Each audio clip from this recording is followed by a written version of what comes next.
আমরা এখনো Barcelona Real Madrid match থেকে বের হতে পারিনি, আর এদিকে লিভারপুল প্রিমিয়ার লিগ টাইটেল জিতে নিয়েছে। এল ক্লাসিকো ম্যাচের ঘুরে এটা আমি খেয়ালই করিনি। টাকলা আর্নে স্লট 4 ম্যাচ হাতে রেখেই অলরেডি প্রিমিয়ার লিগ টাইটেলের উদযাপন করে ফেলেছে। এটা কিন্তু ইতিহাসে বিরল যে ম্যাচ হাতে রেখে প্রিমিয়ার লিগ টাইটেল জেতা, কিন্তু এখানে অবিশ্বাসের কিছুই নেই। আর্নে স্লট এটা করে দেখিয়েছে। প্রিমিয়ার লিগে তাদের দ্বারে কাছেও কেউ নেই। তাদের সবচেয়ে কাছের প্রতিদ্বন্দ্বী এখনো 15 পয়েন্ট পিছিয়ে। আর জাস্ট লাস্ট ইয়ারের প্রিমিয়ার লিগ টাইটেল জেতা ম্যানচেস্টার সিটি তাদের থেকে পুরো 21 পয়েন্ট পিছিয়ে। সিজন শেষ হওয়ার পরে বোঝা যাবে যে তারা আসলে চ্যাম্পিয়ন্স লিগে যাচ্ছে কিনা, তারা কি চ্যাম্পিয়ন্স লিগের জন্য কোয়ালিফাই করতে পারবে, টপ 4 এ থাকতে পারবে। এত সহজভাবে প্রিমিয়ার লিগ টাইটেল জেতা just unbelievable.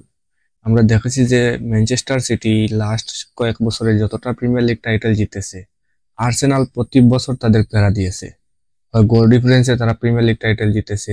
Last year Manchester city যে টাইটেলটা জিতেছিল, তাদের সাথে আর্সেনালের মাত্র 1 পয়েন্টের ব্যবধান ছিল, এবং ম্যাচ ডে 38-এ গিয়ে তারা কনফার্ম হয়েছিল যে ফাইনালি তারা প্রিমিয়ার লিগের টাইটেল জিততে চলেছে।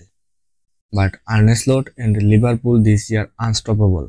স্পেশালি এই বছর কোনো টিমই আর্নে স্লট বা লিভারপুলকে কম্পিটিশন দিতে পারে নাই। এই সিজনে লিভারপুল অলরেডি 34টা ম্যাচ খেলে ফেলেছে, আর 34টা ম্যাচের মধ্যে তারা 25টা উইন করেছে, 7টা ড্র করেছে, এবং জাস্ট মাত্র 2টা ম্যাচ তারা লুজ করেছে। আর তাদের বর্তমান পয়েন্ট 82।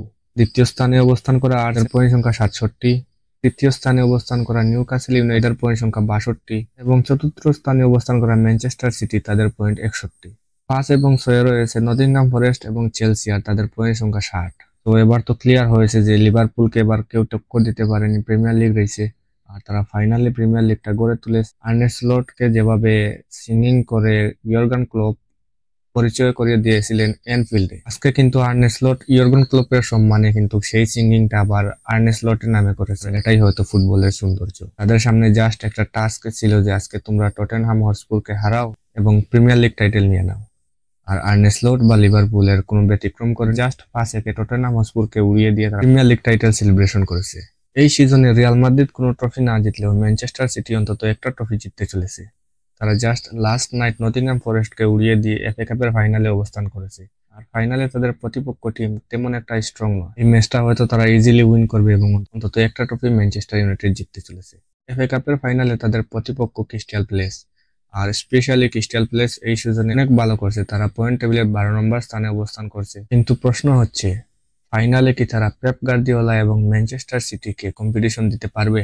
লাস্ট 7 বছরে ম্যানচেস্টার সিটি কিন্তু 6টা প্রিমিয়ার লিগ টাইটেল গড়ে তুলেছে। এই সিজন পেপ গার্দিওলার ক্যারিয়ারের সবচেয়ে বাজে একটা এক্সপিরিয়েন্স। কোনো 4টি ম্যাচ হাতে আছে ম্যানচেস্টার সিটির।